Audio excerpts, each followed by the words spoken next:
This just in, the Supreme Court rules that Trump's remain in Mexico asylum policy can stay in effect while legal challenges plays out. That decision coming after a federal appeals court blocked the controversial policy. And while federal officials insist the policy has been successful, CNN has obtained exclusive audio in which a government lawyer admits there is a risk to migrants. CNN's Nick Valencia brings us the story of one migrant who was actually kidnapped while awaiting an asylum hearing. Sufrimiento por todos lados. Sí. Suffering everywhere. Había gente que no tenía dinero. It was late last year when these cousins left Venezuela on a trek to seek asylum in the United States. Smuggled across the Rio Grande by coyotes, they were detained and immediately sent back across the border under the Trump administration's Migrant Protection Protocols, MPP, a policy where asylum seekers are sent to wait in Mexico for their U.S. asylum hearings. This is for the grace of God, they're still alive. We were at some of the crowded camps just south of the border a few months ago. Solo es una cama, ¿no? Sí, solo es una cama. And saw firsthand what life was like. Soy venezolano, nos trajeron desde hace 3 días aquí, nos dejaron tirados como unos animales. They say they slept on filthy streets with nearly 500 others, going without a shower for 9 days. Immigrant rights groups say kidnappings and violence targeting migrants are rampant in the cartel border towns, where asylum seekers are sent to wait. At a recent press conference, Acting Customs and Border Protection Commissioner Mark Morgan defended the program as safe. The MPP has been a very successful program. If there is a criminal act that is conducted, there is only one entity responsible for that, and that's for the human smugglers and the cartels who are doing that criminal activity. When you hear that the government here in the United States says that this program is safe, what do you think? Es totalmente falso. It's completely false. At no moment are we safe. It's a lie.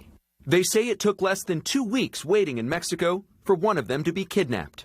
Now living in the shadows of America, they agreed to tell us their story only if we hid their identities. When we got off the bus and were entering the bus station, she made it inside behind some people. Some other people grabbed me at the door. They started asking me where I was going, who I was, what was my password. I told them I didn't have a password. I even showed them my papers, that I had an appointment with immigration in the United States. And at no moment did they accept my explanation. They were intense moments. So lo que pasó, you saw it happen. Sí, yo vi cuando I saw when they sat Willie down. I saw when the vehicle arrived and they put him inside. I could only see Willie's face through a glass. With her cousin held for ransom by the cartels, she attends the court hearing alone. While migrants physically appear in makeshift tent courts along the border, judges preside over the cases via video teleconference, sometimes more than 100 miles away. CNN exclusively obtained audio of their hearing. In the clip, we hear a lawyer for the Department of Homeland Security argue to deny him asylum because he was not in court for his hearing. He's kidnapped. Again, Your Honor, the circumstances that they're concerned with is essentially a reality for every respondent. And again, that opens up the floodgates and says everybody doesn't have to show up as long as they have counsel. I think what I'm hearing from the government is, and I'll be honest, I don't like it. What I'm hearing is that, well, everybody has to take that risk and that chance, and you get kidnapped, you get kidnapped. That's the risk you take for being in Mexico and wanting to apply for asylum here in the United States. It's a stunning admission, an immigration judge lecturing the government on its defense of the controversial policy.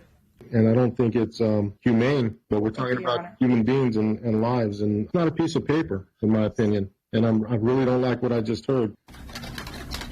Kenni Kizuka is a lawyer at Human Rights First who filed the Freedom of Information Act request to get the court audio released to the public.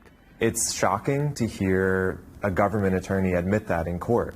This is just as bad or worse than family separation, and all done in the name of some strange notion of security, of somehow this is supposed to protect us.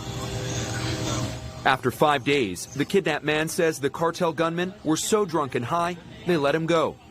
He feels lucky not only because he wasn't harmed, but also because of the mercy shown by the immigration judge. But there's pain knowing he may never see his family again. ¿Por qué lloras? Porque lo extraño, pues ellos están sufriendo. Because I miss them. They're suffering as well.